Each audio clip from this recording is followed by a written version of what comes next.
प्रत्येक शुक्रवारी आपण काय करतो तर ज्ञानोबा यांच्या हरिपाठातील एका अभंगावर आपण चिंतन मांडत असतो. आणि ते चिंतन आज आपल्याला आपल्या सर्वांच्या सेवेकरता ज्ञानोबा यांच्या या हरिपाठातील अभंग क्रमांक 10 मी आपल्या सेवेसाठी घेतलेला आहे. तर त्या अभंगावर चिंतन मांडण्याचा मी माझे सद्गुरू सच्चिदानंद सद्गुरू श्रीपाद बाबा, रामदास बाबा, नारायण बाबा, नाना बाबा, पांडुरंग दिवेकर बाबा यांच्या सर्वांच्या कृपा आशीर्वादाने मी आपल्यासमोर चिंतन मांडण्याचा प्रयत्न करीत आहे. ज्ञानोबा म्हणतात, त्रिवेणी संगमी नाना तीर्थे भ्रमी, चित्त नाही नामी तरी ते व्यर्थ. त्रिवेणी संगमी नाना तीर्थे भ्रमी, चित्त नाही नामी तरी ते व्यर्थ. नामाशी विन्मुख तो नर पापिया, हरिविन धावयान पवे कोणी. पुराण प्रसिद्ध बोलले वाल्मिक, नामे तिन्ही लोक उद्धरती. ज्ञानदेव म्हणे नाम हे हरीचे, ज्ञानदेव म्हणे नाम जपा हरीचे, परंपरा त्याचे कुळशुद्ध. म्हणजे शेवटीला आपलीच शुद्धी नाही तर आपल्या संपूर्ण घराण्याची काय होतो, सुटका होतो. एका कुटुंबामध्ये एखादा जर नामधारी तयार झाला तर त्याच्या संपूर्ण कुळाचा उद्धार होतो. ज्ञानदेव म्हणे नाम जपा हरीचे, परंपरा त्याची कुळ शुद्ध. आता आपण अभंग क्रमांक 10 आणि पहिल्या चरणामध्ये ज्ञानोबा काय सांगतात ते बघूया आपण. त्रिवेणी संगमी नाना तीर्थे भ्रमी, चित्त नाही नामी तरी ते व्यर्थ. सर्वसामान्य अर्थ कोणीतरी असाच लावेल, ज्याच्याकडे नाम नाही तो असाच लावेल की त्रिवेणी संगमामध्ये जाऊन चित्त नाही नामी, ज्याचा नामामध्ये चित्त नाही आणि त्रिवेणी संगमाला जातो तरी ते व्यर्थ असा सर्वसामान्य अर्थ लावणारा माणूस सगळेच आहेत बरं का. पण ज्याने खरोखर गुरुचं नाम घेतलेलं आहे तो असा अर्थ लावणार नाही. त्याचा अर्थ काय ते मी तुम्हाला सांगतो. खरा अर्थ काय, ज्ञानोबांना खरं काय सांगायचं आहे की त्रिवेणी संगमी नाना तीर्थे भ्रमी. त्रिवेणी संगम म्हणजे काय? त्रिवेणी संगम म्हणजे प्रयागला जो त्रिवेणी संगम आहे तो नाही बरं का, नाही तर तुम्ही तो धरणार. हे साधकांसाठी ज्ञान आहे. म्हणून साधक व्हायला पाहिजे प्रत्येकाने. जोपर्यंत आपण साधक होत नाही, हे ज्ञान साधकासाठी आहे. साधक म्हणजे जो ध्यान करतो, जो आपल्या अंतकरणाशी एकरूप होतो, एकाग्र चित्त करून आपल्याच आत्म्याचं भजन करतो, त्याला साधक म्हणतात. बाहेरच्या देवांचा काही संबंध नाही इथे. आपल्या अंतकरणामध्ये असलेला आपला पांडुरंग परमात्मा आठव नाठव झाले गेला, भावा भाव झाला स्वयंमेव पांडुरंग. तुकोबाऱ्या सांगतात की नाही, आपणच देव होऊन जातो, आपणच परमात्मा स्वरूप होऊन जातो. पण कसं जातो तर त्याच्यासाठी त्यांनी उपाय सांगितला. त्रिवेणी संगमी नाना तीर्थे भ्रमी, चित्त नाही नामी तरी ते व्यर्थ. त्रिवेणी संगम कुठे आहे? अहो आपल्या आतच आहे त्रिवेणी संगम. इडा, पिंगला आणि सुषुम्ना ह्या नद्यांवर आपली आंघोळ व्हायला पाहिजे. आपल्या आतमध्येच आहेत त्या. इडा, पिंगला आणि सुषुम्ना ह्या तिन्ही नाड्या आहेत. या तिन्ही नाड्यावर आपल्याला काय करावं लागेल? ध्यान करावं लागेल. आणि त्या तिन्ही नाड्या आपल्या एकत्र आल्या तर आपल्याला भ्रुकुटीमध्ये आपला ध्यान लागतो. आणि भ्रुकुटी म्हणजे काय? त्रिवेणी संगम आहे. भ्रुकुटी म्हणजे काय? भ्रुकुटीमध्ये सगळं आहे आपल्याला. पण आपल्याला कधी कळेल? इडा, पिंगला आणि सुषुम्ना नाड्या ज्या ठिकाणी एकत्र येतात त्याला त्रिवेणी संगम म्हणतात. आणि बरं का, हे फक्त म्हणून साधक व्हा, नामधारी व्हा. जोपर्यंत आपल्याला हे संपूर्ण चक्र प्रकाशित होत नाही तोपर्यंत ज्ञानाची प्राप्ती कोणालाच होणार नाही. लक्षात घ्या. संतांचं झालेलं, प्रत्येक संतांनी काय केलेलं, आपल्या अंतकरणातील आंतरिक अंतरात्म्याला प्राप्त करून आत्मानुभवे चोखलेल्या वाटा, लिहिलं की नाही? आत्मानुभवातून चोख वाटा होतात. पंढरीला जाऊन आपल्या वाटा चोख नाही होणार. गाणगापूरला गेलो, पंढरीला गेलो, इथं तेच सांगतात ज्ञानोबा, त्रिवेणी संगमी नाना तीर्थे भ्रमी. बरं का, आपल्याला भ्रम झाला, ह्या तीर्थाला जा, त्या तीर्थाला जा, ह्या नदीत आंघोळ करा, त्या नदीत आंघोळ करा. ज्ञानोबा स्पष्ट सांगतात त्रिवेणी संगमी. इडा, पिंगळा आणि सुषुम्ना या तिन्ही नद्यांचा जिथं संगम होतो भ्रुकुटीमध्ये, तो त्रिवेणी. त्या त्रिकुट सहज मी आंधळा गा, निज निराकार पंथे, वृत्ती झाली आणि वृत्ती जनना दिसे तेथे. मी माझे हरपले जेथेचा तेथे, वृत्ती झाली निवृत्ती जनना देसे तेथे. सहज मी आंधळा, निज निराकार पंथे. बघा, निराकार पंथ आहे ना, तिथे आपण आंधळे झालो. त्याला आकारच नाही देवाला, आणि त्या ठिकाणी आपण आंधळे झालो. देवाला आकार नाही हो. देव निर्गुण आहे, निराकार आहे. आणि त्या निर्गुणाची ओळख आपल्याला कधी होईल? आपण सगळ्या आकारांची पूजा केली, आपण फुकट जाऊ. लक्षात घ्या, कारण परब्रह्म निर्गुणच आहे. लक्षात घ्या. समर्थ रामदासांनी लिहिले की नाही पहिल्याच मानाच्या श्लोकामध्ये, गणाधीश ईस सर्वा गुणांत, पण मुळारंभ आरंभ तो निर्गुणाचा व निर्गुण तत्वाकडे जायला लागेल. आणि त्या निर्गुणाची ओळख कधी होईल आपल्याला? ज्यावेळेला आपल्याकडे कोणतेच गुण नसतील, आपल्याला ध्यान करता करता आपल्याकडे एकही गुण शिल्लक राहिला नाही पाहिजे. आणि त्यावेळेला आपणच निर्गुण आहोत आणि भगवंत गुणातीत आहे. आणि आपल्याकडे गुण वाढतच चालल्यात. आपल्याला परमात्म्याची प्राप्ती होणार नाही. बरं का, स्पष्टपणे सांगतो तुम्हाला.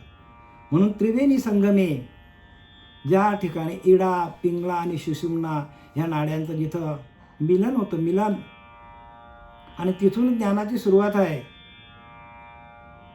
दुसऱ्याच अभंगामध्ये ज्ञानोबा सांगतात की नाही, काय सांगतात ज्ञानोबा? मंथुनी नवनीथा, अरे मंथन करता यायला पाहिजे आपल्याला. तैसे घे अनंता, वाया व्यर्थ कथा सांडी मार्ग. कथा टाकून द्या. एक हरी आत्मा जीव शिव समा. बघा काय लिहिलंय बरं. हे आम्ही सांगतो की तुम्हाला ज्ञानोबांनी स्पष्टपणे आपल्याला सूचना दिलेल्या आहेत, तरी आपलं लक्ष नाही तिकडे. एक हरी आत्मा जीव शिव समा. बघा, आत्मा एकच आहे, जीव आणि शिव वेगळा नाही, एकच आहे. पण जीवाचा शिवाशी एकरूप करून घेणं ह्याला ज्ञान म्हणतात. ज्ञान कशाला म्हणतात? जीवाची आणि शिवाची मिठी पडते, आणि त्या मिठीतून जो ज्ञान होतो त्याला ज्ञान म्हणतात. बाकी बाहेरचं ज्ञान, बरं का, भाकड आहेत, ते भाकड कथा आहेत, त्या भाकड कथा आहेत. आणि म्हणून प्रत्येकाने काय करा, जीवाचा आणि शिवाचा ऐक्य करून देणारा गुरु करा, तर आपल्याला आतल्या वाटा कळतील हो. गुरु दाविल्या वाटा आतल्या वाटा आहेत, बाहेरच्या वाटा नाही. बाहेरच्या वाटा करा दाखवायला गुरु कशाला पाहिजे? मी मागे पण बोललो तुम्हाला, ज्याचा खिसा गरम त्याचा देवधर्म. चालले आहे, पैसा आहे जवळला, ह्या तीर्थाला जा, त्या तीर्थाला जा, ह्या नदीत आंघोळ करा. असं करून तुम्हाला काय मिळणार? त्यातनं काही मिळणार नाही. लक्षात घ्या. स्पष्टपणे ज्ञानोबांनी लिहिले, आम्ही बोलत नाही. ज्ञानोबा सांगतात की नाही, तुम्ही व्रतनियमन न करावे, तुम्ही शरीरात न पिडावे, तुम्ही दुरी काही न वाचावे तीर्थाशी गा. काय लिहिलंय? तीर्थाला पण जाऊ नका सांगितलंय. तुम्ही स्वधर्म यज्ञ यजावे, म्हणजे तुमच्या आत्मस्वरूपाशी एकरूप होऊन तुम्ही भजन करा सांगितलंय. हे नामाचं चिंतन करा. तुम्ही स्वधर्मी यज्ञ यजावे अनायासे.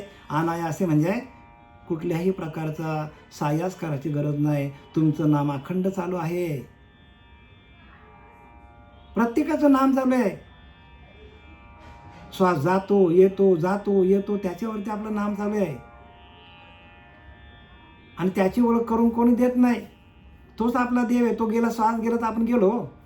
तुम्ही काय ना मी काय जाणार, पण श्वास आहे तोपर्यंत. म्हणून श्वासावरती भजन जमलं पाहिजे. श्वासावरती भजन करता करता इडा पिंगला एकवटती गाठी तिन्ही सुटते, साही पदर फुटती चक्रांचे. हे ज्ञानोबा 6व्या अध्याय सांगतो. इडा पिंगला एकवटती, गाठी तिन्ही सुटती, आणि साही पदर फुटती चक्रांचे. मूलाधार, स्वाधिष्ठान, मणिपूर, अनाथ, विशुद्धी, आज्ञाचक्र ह्या साही चक्रांचे पदर फुटतात आणि 7व्या चक्रामध्ये आपल्याला कैवल्य अवस्था प्राप्त होते. आणि म्हणून कैवल्याचा पुतळा प्रगटला भूतला. बघा काय लिहिलंय, हो कैवल्याचा पुतळा आहे तो, आणि आपली अवस्था तशी व्हायला पाहिजे. आणि त्या अवस्थेला ज्ञान म्हणतात, आणि त्याला ज्ञानोत्तर भक्ती म्हणतात. लक्षात घ्या.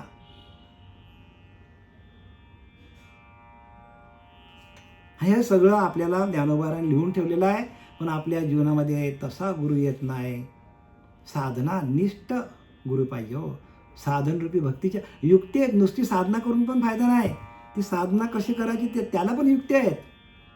आपल्या प्रपंच चालवायला आपल्याला युक्ती लागते. मग परमात्म्याची प्राप्तीसाठी युक्ती लागणार नाही आपल्याला का? असाच भेटेल का आपल्याला देव? आणि म्हणून ज्ञानोबा सांगतात की प्राप्तीच्या पहिले तरी विपायला घे. काय सांगतात ज्ञानोबा? आस्थेच्या महापुरी रिगतात कोट्यावरी लोक ह्या भगवंताला प्राप्त करण्यासाठी उड्या मारतात. आस्थेच्या महापुरी रिगतात कोट्यावरी लोक निघतात. परिप्राप्तीच्या पहिले तरी विपायला रिघे. एखादाच जातो सांगतात, आणि ते एखाद्यामध्ये आपण असलं पाहिजे. कारण आपल्याकडे परंपरा आलेली आहे. आनंद संप्रदाय परंपरा आहे, तुकोबाराला परंपरा आहे, ज्ञानोबाराला परंपरा आहे, आणि त्या परंपरेमध्ये आपण जायला पाहिजे. 4 संप्रदाय आपल्याकडे आहेत. एक आनंद संप्रदाय, एक स्वरूप संप्रदाय, एक नाद ब्रह्माचा संप्रदाय, चैतन्याचा संप्रदाय, चैतन्य संप्रदाय, असे 4 प्रकाशमय संप्रदाय, आणि ह्या आधी अनादिकालचा संप्रदाय आहेत. आणि त्या संप्रदायामध्ये आपण जर आपल्याला प्रवेश मिळाला तर आपल्याला भगवंताची प्राप्ती सहज आहे. आणि म्हणून इथं काय सांगतात की त्रिवेणी संगमे नाना तीर्थे भ्रमी, चित्त नाही नामी तरी ते व्यर्थ. जर नामामध्ये चित्त आपला लागला नाही तर मनुष्य काय होतो, भ्रमण करत राहतो. आणि एकदा का नामाशी एकरूप झाला माणूस, इडा पिंगला एकवटले जातात जिथं सुख आहे, त्या सुखातून माणूस बाहेर निघू शकतच नाही.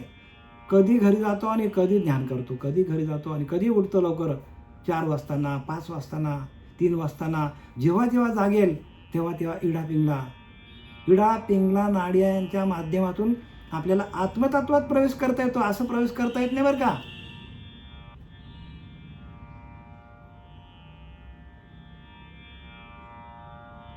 आणि ते आत्मतत्व कुठे? आपल्या जवळच आहे. ते आपल्याला तत्व सोडून गेलो का आपण गेलो. आणि तत्वाचं भजन करणं म्हणजे भगवंताची भक्ती आहे. आणि हे ज्ञानोबारांनी स्पष्टपणे लिहिलं आहे. पण आपल्याला कळत नसेल का, तर आपल्याला ज्ञानदृष्टी नाही आहे. ज्ञानदृष्टी पाहिजे. दिव्यत्वाची जेथे प्रचिती तेथे कर्माझे जुळती. दिव्यत्वाची प्रचिती यायला पाहिजे. आपला अंतरीचा अंतरात्मा हा काय प्रकाशमान आहे, आणि त्या प्रकाशमान अंतरीच्या अंतरात्म्याचं आपण भजन करायला पाहिजे. भजनानंदामध्ये गेल्यानंतर तो प्रकाशमय होतो. आता तो कसा झालेला आहे, तो शिथिल झालेला आहे. त्याच्यावरती आवरण आलेले आहेत, आणि आवरण काढणारा जो नाम आहे तो नाम आपल्या हातात आला पाहिजे. म्हणून ज्ञानोबाला सांगतात, ज्ञानदेव म्हणे हरिनामाचे शस्त्र. नाम हे शस्त्र आहे, आणि तुम्ही युद्धाला ससज्ज होता. युद्धाला सुसज्ज होता तुम्ही, तयार लगेच. कुठलाच विषय तुम्हाला बरं का, कुठलाच विषय तुमच्या पिंडापर्यंत पोचू शकत नाही. कुठलाच विषय तुम्हाला त्रास देऊ शकत नाही. कधी? शस्त्र असेल तर. आणि जर शस्त्र नसेल तर तुम्हाला हरवून टाकेल बरं का. ते विषयांची जीत होईल आणि तुमची हार होईल. म्हणून जैत रे जैत म्हणून निशान ध्यानाचे लागते. जिंकलास रे जिंकलास का, तर ध्यान लागला पाहिजे. ध्यानाच्या माध्यमातून ज्ञान आहे. म्हणून येण्याचे शरीरा येण्यासरे किंबहुना येर झार चिरा पडे, परी अभ्यासाची या पावटी ठाकी जे ज्ञान किरीटी, ज्ञान येई जे भेटी ध्यानाची या. ध्यानाच्या भेटीला ज्ञान येतो. असा तीर्थाला जाऊन गंगेत आंघोळ करून नाही महाराज, हे चुकीचं आहे. मंदिरात जाऊन हे ज्ञान मिळणार नाही तुम्हाला. आपोआपच ज्ञान. जनाबाईंनी काय केलं? ध्यान केलं. तुकोबारांनी काय केलं? ध्यान केलं. आणि त्यांचे अभंग त्यांनी लिहिल्यात. त्याच्यावर आपल्याला PhD करावा लागतो. विचार करा. आणि त्यांना सहज प्राप्त करून घेतलं का? ध्यान हो. पै अभ्यासाची या पावटी ठाकी जे ज्ञान किरीटी, 12व्या अध्यायामध्ये सांगतात. ज्ञान येई जे भेटी ध्यानाची या. ध्यानाला बसलं की ज्ञान आपल्याला शोधत येईल. कुठे जायची गरज नाही. येण्याची शरीर आहे. मनुष्य देह मिळालेला आहे ना. या मनुष्य देहाच्या जो जन्म मिळालेला आपल्याला, हा देह मिळालेला आहे. आणि त्या देहातूनच आपल्याला, या नरदेहाला येऊनच आपल्याला भगवंताची येण्याची शरीर आहे. शरीरा येणा सरे किंबहुना येर झार चिरा पडे. पुढच्या सगळ्या योनी आहेत ज्या, त्या सगळ्या आपल्याला काय करतात? जन्माला येणं नाही आणि मरणं नाही. येणं नाही, मरणं नाही. बंद होऊन जातो सगळा. येण्याची शरीरा येणा सरे किंबहुना येर झार चिरा पडे. बघा, येणं जाणं बंद होऊन जातो का? अभ्यासाची या पावटी. अभ्यास करायला पाहिजे. सदाभ्यास हे निरंतर अभ्यास करा. आपण जर निरंतर अभ्यास केला तरच आपल्याला ह्याची अनुभूती येईल. आणि आपण अभ्यास केलाच नाही तर आपल्याला प्राप्ती होईल का? अभ्यास म्हणजे काय? अभ्यास म्हणजे ध्यान. लक्षात घ्या. याचा अभ्यास म्हणजे वेगळंच काही समजणार तुम्ही. तेवी सदाभ्यास हे निरंतर चित्ताशी परमपुरुषाशी मोहर लावी मग शरीर राहू अथवा जावो. काय सांगतात ज्ञानोबा? येण्याची अभ्यासाशी योगो चित्ताशी करिपा चांगू, अगा उपाय बळे पंगू पहाड ठाके. तेवी सदाभ्यास हे निरंतर चित्ताशी परमपुरुषाशी मोहर लावी मग शरीर राहू अथवा जावो. म्हणजे काय सांगतात? त्याचप्रमाणे नेहमी ब्रह्मविचारांचा अभ्यास करून मनाला आत्म्याचा छंद लाव. आत्म्याशी एकरूप कसं व्हायचं? आत्म्याचं भजन कसं करायचं? आत्मानुभव कसा घ्यायचा? ज्याचा अनुभव घ्यायचा तो आतमध्ये. आणि आपण बाहेर देवाला शोधत बसले. भेटेल का देव? ज्या ठिकाणी वस्तू ठेवलेली आहे त्या ठिकाणी आपण शोधत नाही. आणि आपण गावभर फिरतोय. कस्तुरी कुंडल बसे मृग ढूंढे बन माहे, ऐसा घट घट राम हे दुनिया देखत नाही. कस्तुरी कुंडल बसे. काय सांगतात? कस्तुरी कुठे आहे? त्या हरणीच्या नाभीच्या ठिकाणी आहे. आणि त्या हरीण सगळं जंगल फिरतो. वास तिला येतो स्वतःला, पण कुठेही कळत नाही. आणि एका खड्ड्यात पडते. आणि मग अरे बापरे, आपल्याजवळच आहे. तसं आपलं झालंय. आपल्याजवळच परमात्मा आहे आणि आपण शोधायला कुठे चालले? जगभर फिरतो माणूस. या मंदिरात जा, त्या मंदिरात जा, त्या मंदिरात जा, ह्या तीर्थाला जा, त्या तीर्थाला जा. भटकंती थांबवा. कारण काय? आणि म्हणून लिहिलं की नाही, ना एक ती भटकीचे असं लिहिलं की नाही, शिवी घातली की नाही, गधडीचे लिहिले की नाही. हे कोणी लिहिलंय? संतांनी शिवाय बरं का. संतांनी आपल्याला सांगण्यासाठी सांगितलं आहे. ना एकती भटकीचे, ना एकती गधडीचे, काय माय गेली होती भूतापाशी. लिहिलं की नाही? हे कशाला लिहिलंय? हे त्यांनी त्यांच्या मुखातून आपल्याला शहाणे करण्यासाठी हे वाक्य वापरलेले आहेत. त्रिवेणी संगमे नाना तीर्थे भ्रमे, चित्त नाही नामी तरी ते व्यर्थ. नामामध्ये चित्त नाही. नाम म्हणजे काय? नाम म्हणजे आपला श्वास जातो येतो. त्याच्यातून आपल्याला काय व्हायला पाहिजे? आपली आत्मस्थिती बांधता यायला पाहिजे. त्या आत्म्याचं भजन व्हायला पाहिजे. आणि मुळाधार स्वादिष्ठान मणिपुराणात विशुद्धी आज्ञाचक्राने सहस्त्रदल चक्र महाद्वार ओलांडावे मग देवदर्शन घ्यावे. हे कशाला लिहिलंय? संत रामदास सांगतात महाद्वार ओलांडावे. आपण कुठे जातो? पंढरपूरचा महाद्वार नाही. महाद्वार म्हणजे सहस्त्रदल चक्र. आणि सहस्त्रदल चक्रामधून आपल्याला आपला देह ठेवता यायला पाहिजे. या 10व्या दारातून भगवंतानी प्रवेश केलेला आहे आणि आलंय खाली एकदम, आणि आपण कुठं अडकलाय? त्या विषयांमध्ये आपण अडकलोय.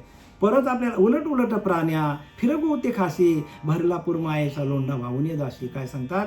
उफराटे नाम म्हणता वाचे, पर्वत फुटले पापाचे, ध्वज उपारले पुण्याचे ब्रह्मांडावरती.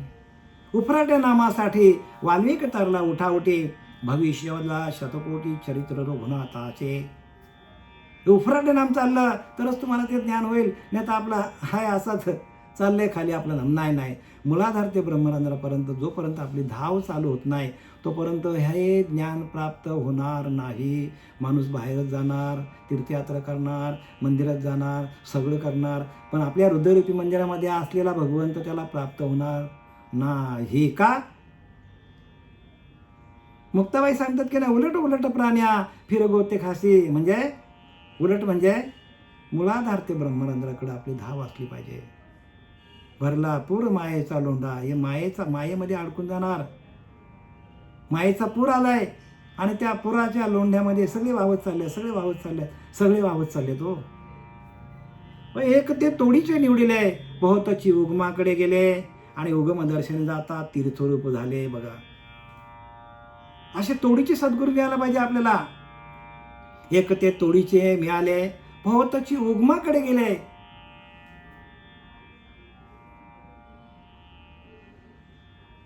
प्रवाहाच्या बरोबर जाणं सोपं आहे हो, लोक चाललेत त्या दिशेला पण प्रवाहाच्या विरुद्ध जाणं कठीण आहे. आणि तेच जमलं पाहिजे. ते जमलं की आपल्याला भक्ती जमली. भक्ती कधी जमेल आपल्याला? तोडीचे निवडील, तोडीचा पाहिजे हो, जो या भवसागरातून पार त्यांनी नौका ही पार केलेली त्यांनी, तर आपल्याला तिथं नेऊन सोडेल. तो तिथपर्यंत पोचलाच नाही तर आपल्याला कसं पोचवेल सांगा मला तुम्ही?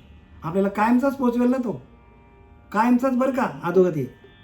आणि एकदा 84 मध्ये आपण लटकलो की तिथं आपल्याला परत मनुष्य देह नाही. लक्षात घ्या, मनुष्य देहाला परत येणं नाही.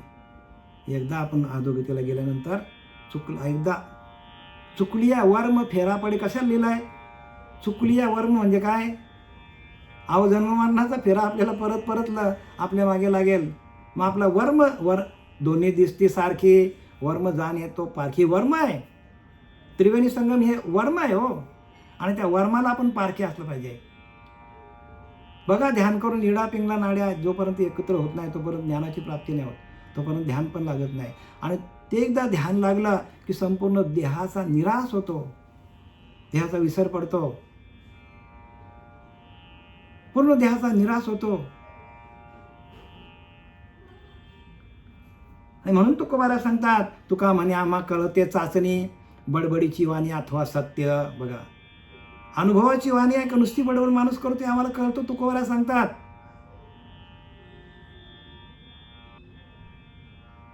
मग आता संतांनी किती काय बोलव, संतांनी सगळं लिहून ठेवलं हो, पण आपल्याला ते प्रगट व्हायला पाहिजे.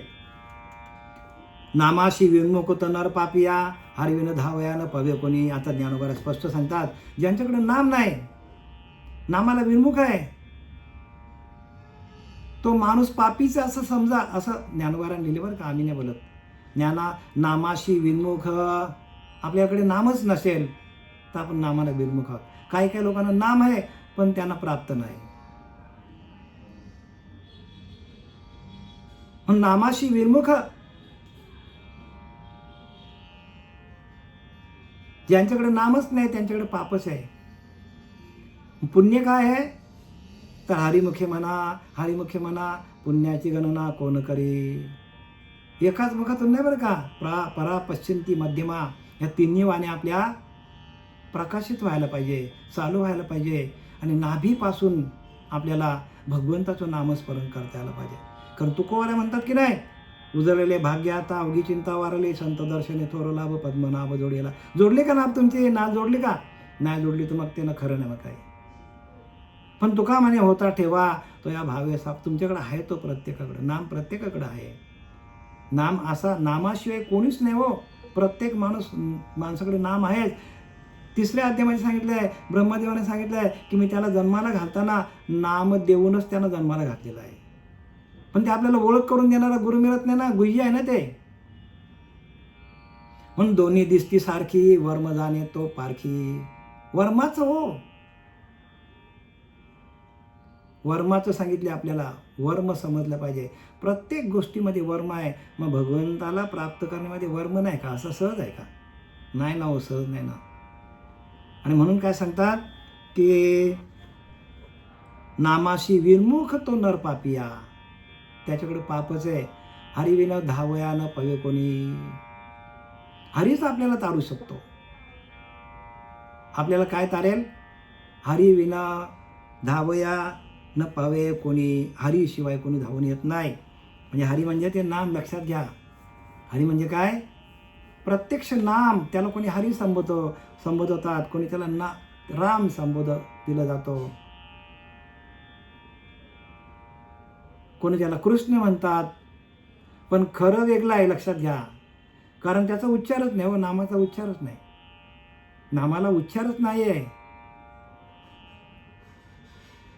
आपण आपल्याला जे जिभेने म्हणावं लागतं ते नाम नाही, ते मंत्र आहे. आणि नामाला उच्चारच नाही, श्वासावरती आहे ना. फक्त श्वासावरती लक्ष ठेवून राहायचं, बाकी काही करायचं नाही, एवढंच आहे. पण ते तसा गुरु आपल्याला डोक्यावर हात ठेवणारा मिळाला पाहिजे. पुराण प्रसिद्ध बोलेले वाल्मिक नामे तिन्ही लोक उद्धरती. आता ज्ञानोबारांनी आपल्याला दृष्टांत दिला. कोणाचा दृष्टांत दिला? वाल्मिक ऋषीचा हो. पुराण प्रसिद्ध, पुराणामध्ये प्रसिद्ध आहे वाल्याकोली. कितीतरी पाप केले असतील त्याने, पण एका क्षणात फक्त त्यांना नारद महर्षी भेटले आणि त्यांनी फक्त काय केलं? डोक्यावर हात ठेवल्या त्यांना प्रकाशित केलं. आणि त्यांचं काय झालं? तर त्यांचे संपूर्ण चक्र प्रकाशित झाले. संपूर्ण चक्र प्रकाशित झाले त्यांचे, बरं का. संपूर्ण चक्र प्रकाशित झाले. आणि ते चक्र प्रकाशित झाल्यानंतर काय झालं? तर त्या चक्र प्रकाशित झाल्यानंतर त्यांनी भाकीत केलं. भाकीत म्हणजे ज्योतिषी. त्याने काय सांगितलं? त्याने ज्योतिष सांगितले. त्याने काय ज्योतिष सांगितले? त्याने काय सांगितलं? त्याने